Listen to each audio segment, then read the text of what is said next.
그리고 또 하나의 비극이 뭐냐면 석가족의 멸망. 석가족의 멸망. 부처님 출가하셨지만 나중에 이제 당신 나라가 고국이 망하게 되는 거죠. 망하는 것도 되게 웃겨요. 전혀 안 망할 것 같은 상황을 자기네들이 촉발해서 망합니다. 촉발해서 망합니다. 그래서 그 스토리를 잠깐만 얘기를 해드리면 뭐 그런 거예요. 석가족 나라가 이렇게 지금 네팔에 있거든요. 그래서 인도 맨 위쪽에 네팔에, 그리고 여기는 산악 쪽이기 때문에 네팔이 산악 쪽입니다.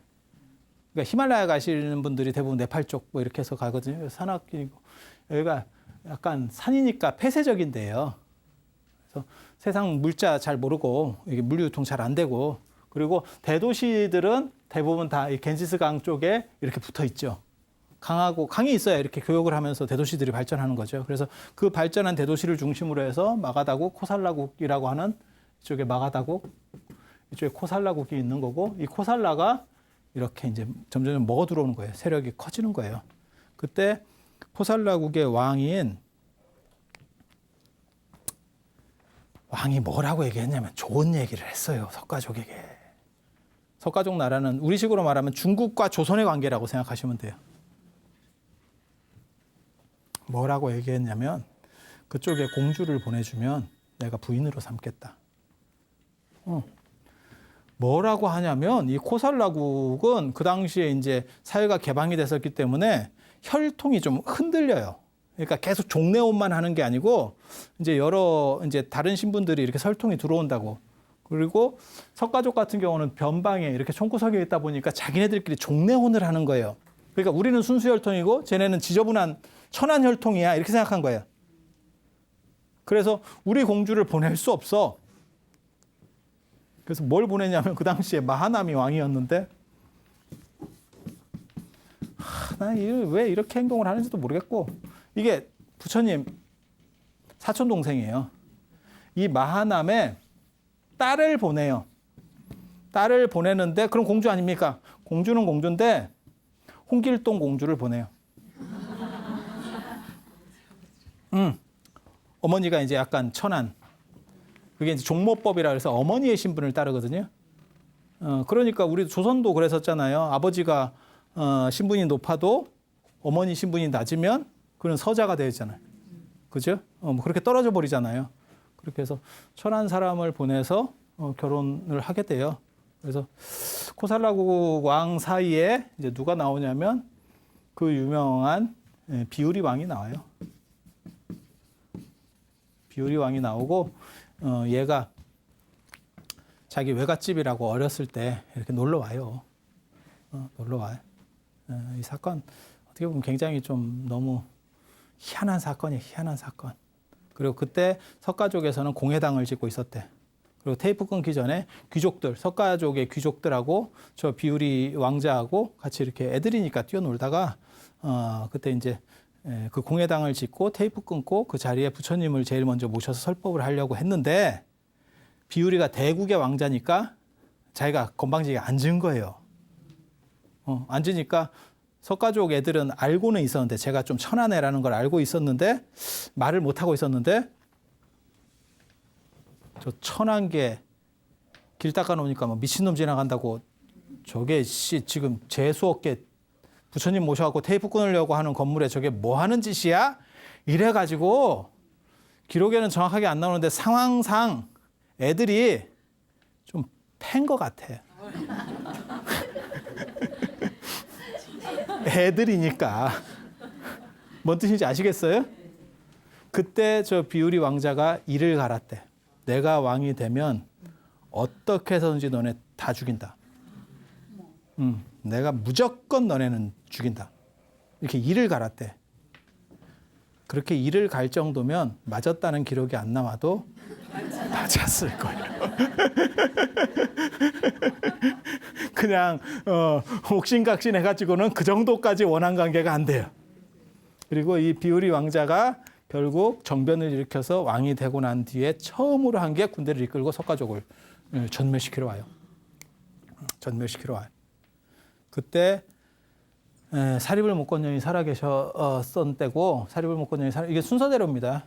순서대로 이렇게 사건이 벌어지거든요. 그래서 살아계셨을 때고, 그래서 이제 좀 막아야 된다라는 얘기를 석가족 사립을 못 건 여인이 말씀을 하시고, 부처님께서도 사실 나무 밑에 저 비우리가 이제 왕이 되는 거죠.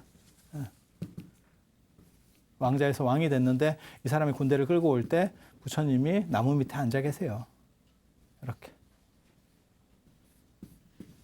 근데 이 나무가 죽은 나무래잖아요. 마른 나무.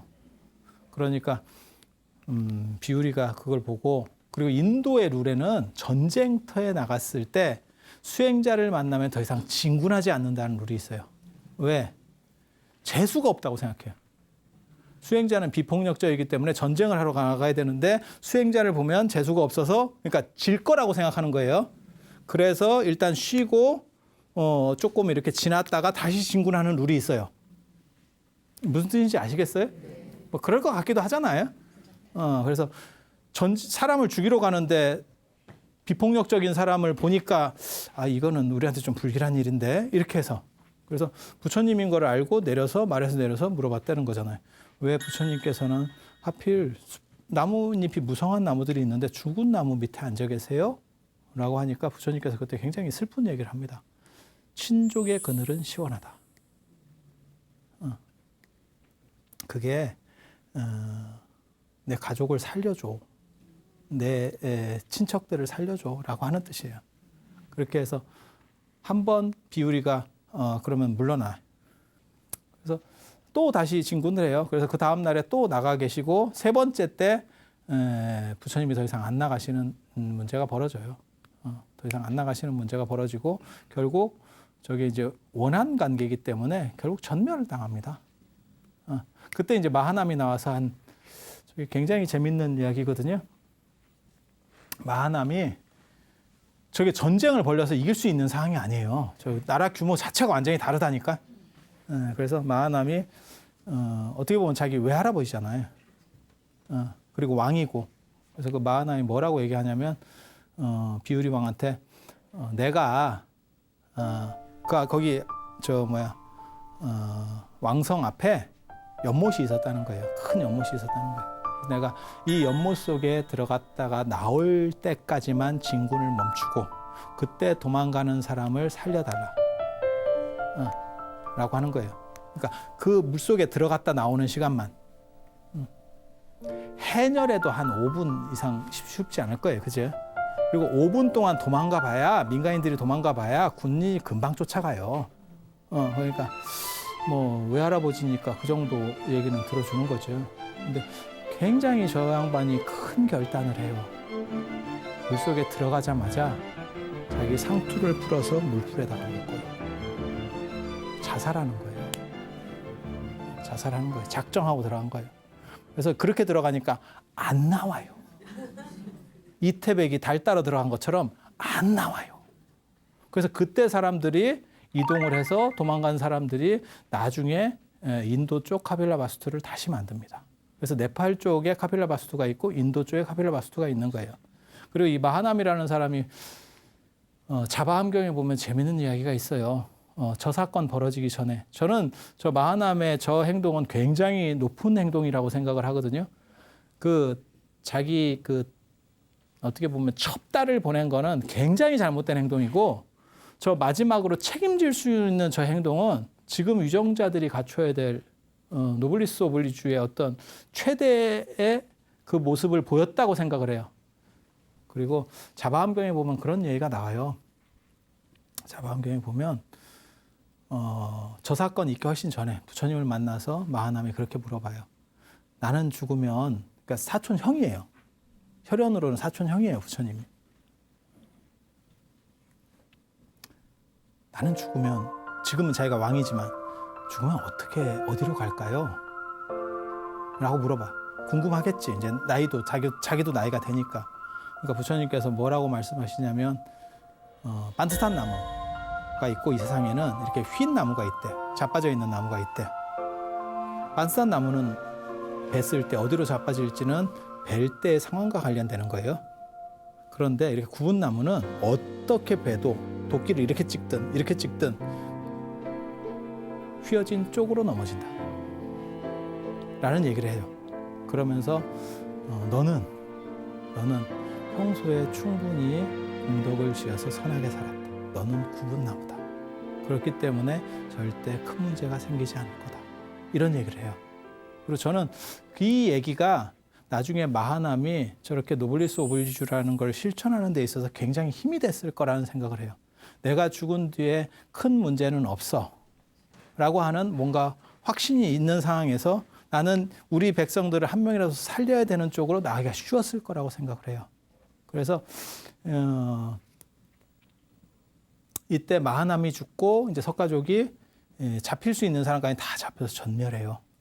그리고 여기에 이제 진짜 진기한 사건이 벌어집니다. 부처님이 그 뒤에 가요. 그 자리에. 사륙이 벌어졌고 그 사륙이 정복 전쟁이 아니고 이건 원한 전쟁이기 때문에 사람을 모든 생명 있는 걸 거의 싹 죽였대. 네, 싹 죽였대. 그리고 굉장히 힘들어해요. 그 기록들을 보면 힘들어요. 내가 만약에 왕이었다면 이라는 생각을 당신이 하셨을 거고 그리고 그때 덜 죽은 사람들이 있었대.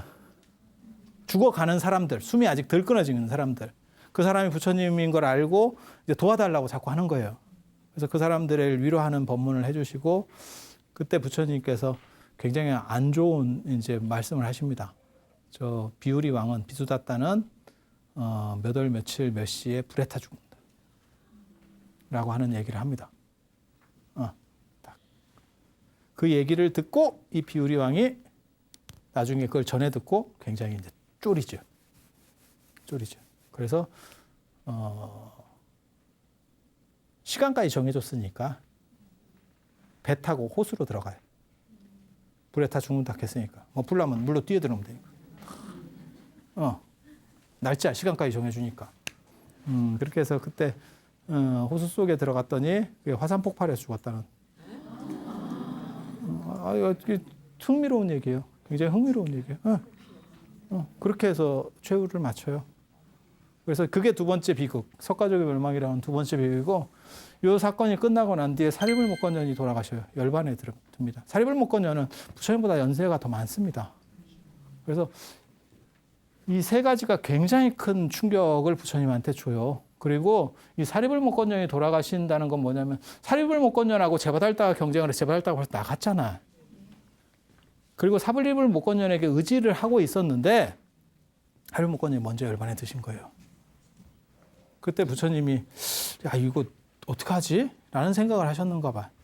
그때 또 부처님이 좀 특이한 말씀을 하십니다. 이게 아까 그 비유리 왕은 불에 타 죽는다 라고 하는 것도 굉장히 이게 특이한 발언이거든요. 부처님 전생에 있어서 이렇게 특이한 발언 하시는 적이 몇 번 있습니다. 몇 번 있어. 보통 좋은 말 하거든요. 근데 사리불목건년 돌아가셨을 때도 상당한 충격을 받아요.